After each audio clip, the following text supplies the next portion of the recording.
Okay, on the last video we showed how we assigned elements that were available, specifically these clean rooms, from this panel over to this panel against the area that we had in focus, DSI office. So we're almost there, but now we want to be able to apply logbook entries of whatever kind. We can make a general, we can make specific. In this case, for sample purposes, we're going to create a form which we'll call like electrical verification and checkout, and we'll make that form available to these elements in our DSI office area, and then that'll make it available for the operators that have access to DSI office to be able to log entries against that. So why don't we do that? Why don't we go to the form tab first, okay? And you see here I have a bunch of available forms, but we're going to do a new form for the demonstrations here. So let's do new form, and we'll call it room electrical. Okay, so we'll create that form. Okay, and we'll go ahead and after that's fixed, you see it's able to be deleted because it's not being used yet. But we'll go ahead and configure a form up. So let's give ourselves some fields here. So now we're in the form editor for the room electrical. We'll go ahead and give ourselves a couple of groups here. So why don't we do begin check and end check for our groups. And again, they can be anything you'd like, but we're just going to go ahead and make a simple set of groups here just so that we can show how this is done and how it gets logged to the database.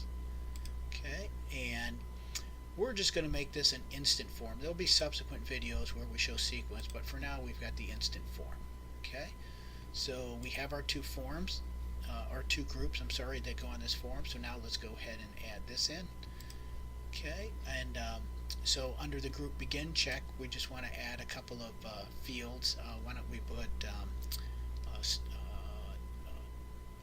date check, date that the electrical check was done. So we'll do date performed.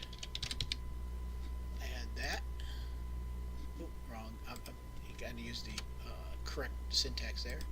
So date performed, and we'll also add operator comments. Okay, we'll go ahead and do that and allow that. Okay, so we have date performed and operator comments and begin check. We'll go ahead and add that. And then why don't we put just one more field in here for comments on the end check. So we'll go ahead and do that. And we'll set to end comments.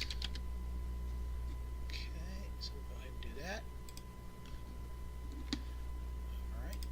Okay, so in our begin check we have date performed and operator comments and then end comments, and we'll just keep all of these just for the sake of this demo. We'll just keep them as text boxes.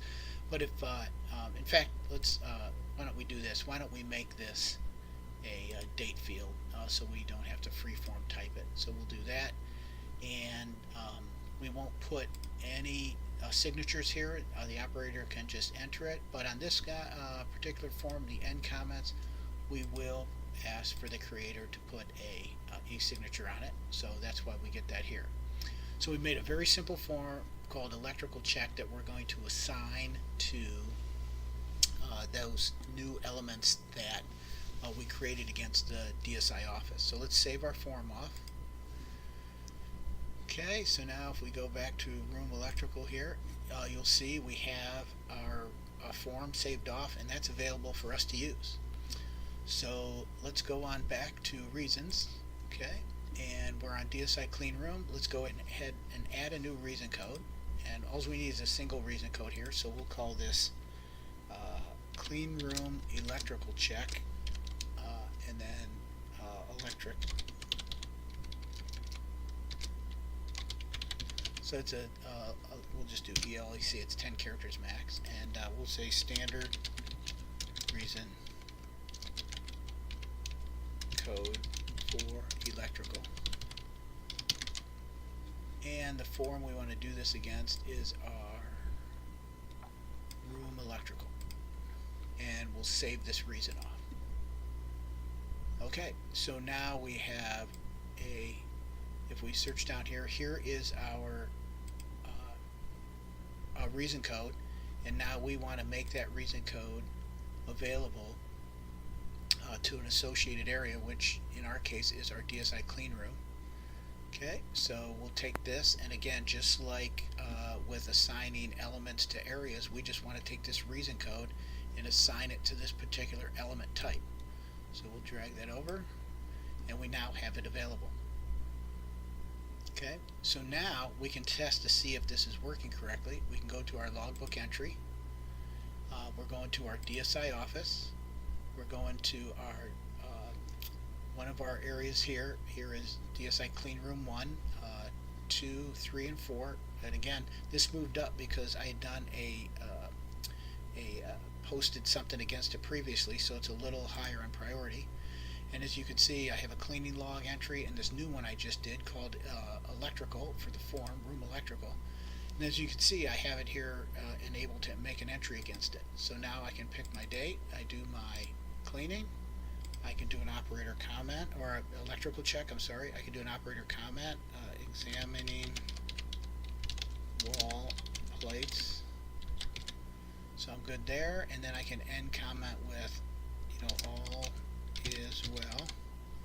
And if I try and submit, he needs the field signed. So we'll go ahead and sign this. Again, I have that saved. We sign it. There we go. And now I'm able to confirm it. And there you go. I have the reason code, clean room electrical check against DSI Clean Room 1 and the date I did it. And then likewise, I could do the same thing to any of the other elements that were done against that element type. We have 4 rooms, so let's go back to that, and then let's do one against Clean Room 4, room electrical. Again, pick my date. I'll put my comments, wall plate checked out, and then here, all is well. Go ahead and e-sign it, and then go ahead and submit, and now I have my entry there. So as you can see, very easy to get a form and a reason code associated to a particular element and element type. Thank you.